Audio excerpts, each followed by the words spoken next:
Minnesota state government, this is the way it's reported by the Associated Press. Minnesota state government has shut down after political leaders couldn't agree on how to solve a $5 billion budget deficit. The talks between Democratic Governor Mark Dayton and the neo-Nazi Republicans in that state, the talks fell apart. Dayton had demanded tax increases on top earners. The Republicans said no. Parks are being padlocked, rest areas, the bars are coming down. The full impact hit today with thousands of state employees told to go home. A wide array of services suspended. And any hope of a last-minute budget deal between Governor Mark Dayton and the neo-fascists who control the legislative branch evaporated around 10 p.m. last night when Dayton appeared to say he and Republicans were still divided over how much the state should spend the next 2 years and that he saw no chance of avoiding a shutdown. Dayton said, quote, "It's significant that the shutdown will begin on the 4th of July weekend. On that date, of course, we celebrate our independence. It also reminds us there are causes and struggles worth fighting for," end quote. Republicans appeared after Governor Dayton made a statement and tried to blame him. They said that the two sides were closer than he admitted, which is a lie. They criticized his refusal to call a special session so lawmakers could pass what they were calling a lights-on budget, just enough money to keep the government running. Dayton refused, saying he's been clear for months that he would only agree to a total budget approach. The shutdown is forcing thousands of layoffs. Road projects are coming to a standstill. State parks are closed.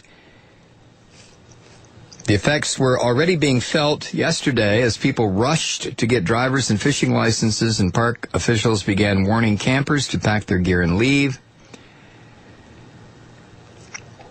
Republican State Senator Michelle Benson said earlier in the day she wasn't budging, a position that Republican leaders held to even after it became clear the shutdown was coming. Now, of course, this is just a precursor of what's taking shape in Washington between Barack Obama and the Republicans. According to the AP, the stoppage will halt non-emergency road construction, shut the state zoo and capitol, stop child care assistance for the poor. More than 40 state boards and state agencies are going dark.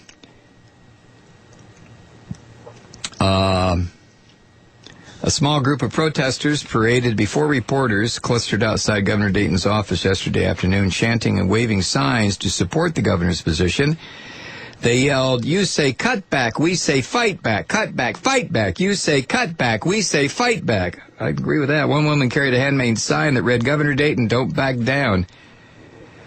Dayton had proposed raising taxes on couples earning more than $300,000 and on individuals making more than $180,000. Republicans said no, arguing instead that there had to be spending cuts, including reductions in health and welfare spending that Governor Dayton said he would not accept.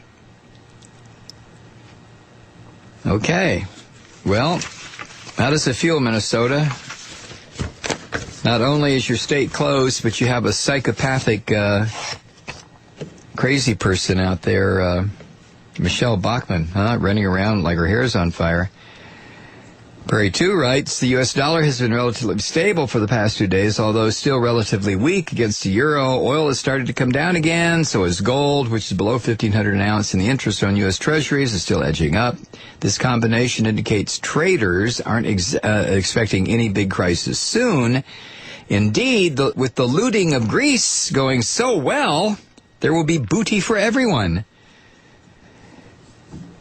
Another influential investment manager has come out in favor of reviving the New Deal. In an interview with the Wall Street Journal, Barton Biggs, managing partner at multi-billion-dollar hedge fund Traxys Partners, and formerly the chief global strategist at Morgan Stanley, said only huge government intervention is likely to fix things. He would like to see massive infrastructure projects like the WPA to compete with what is being done in China. He's right, of course, and it would take $3 trillion just to do all the maintenance and replacement of bridges, dams, and such that have been neglected over the past 30 years. It's been almost 4 years since the I-35 bridge collapse in Minneapolis that killed 13 and injured 100 people. And Republicans act the same today as they did before it happened. The morning of the collapse, Republicans bragged about upholding Governor Tim Pawlenty's veto of a bridge repair bill, the same as they had done year after year.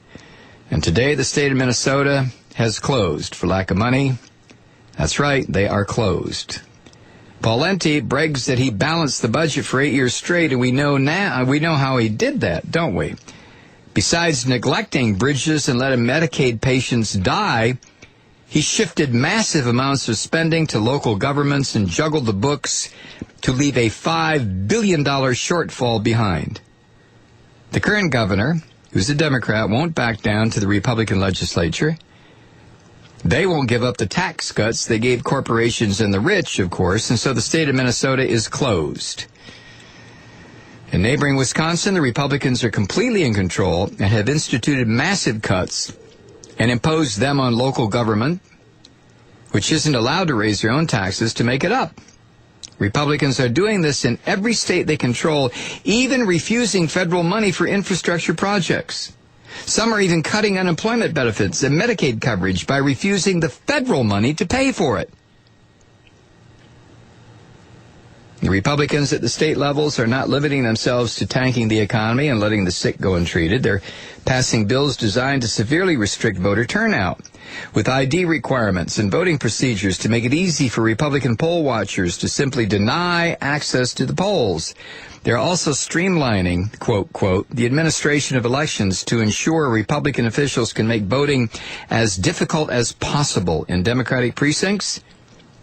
And they're engaging in creative election rigging if their other efforts aren't enough to keep the outraged electorate from voting them all out of office. Throw in more concealed gun carry laws, union busting, cuts to Medicaid, massive giveaways of public assets to their cronies, tax breaks for the rich, and it's Christmas in July for the Republicans. It's no wonder they're trying to rewrite the history of the 1700s. We threw these guys out back then. PrairieNumeral2.com. You know, the restrictions being placed. Yeah, I had to get I have a photo ID, obviously, my driver's license, that I have to show now when I go to vote. But I'm waiting for the day. I don't mean to sound all hairy and weird to you here, but I'm waiting for the day for some son of a bitch to come up to me as I'm about to vote and challenge my registration. It is at that point that I will no longer be on this program because I will be in jail. I will. Oh, no, I'm not going to, pull out my gun and shoot him, but there will be an ass beating, and I don't care how big he is, I don't care what color he is, I don't care if he's gay, straight, Jew, Gentile, it makes no difference to me. Somebody challenges me at a poll, even though I know that here in Georgia my vote really doesn't mean anything. It's just the attitude of these sons of bitches, these Republicans, these right-wingers, who think they can stand at polling places and intimidate people. And they have done it, and they've done it successfully. But I guess that's one of the lines in the sand that I draw. So if you want to get me off the air permanently and forever, just get yourself appointed as a poll watcher. Come to my precinct and try to interfere with my right to vote.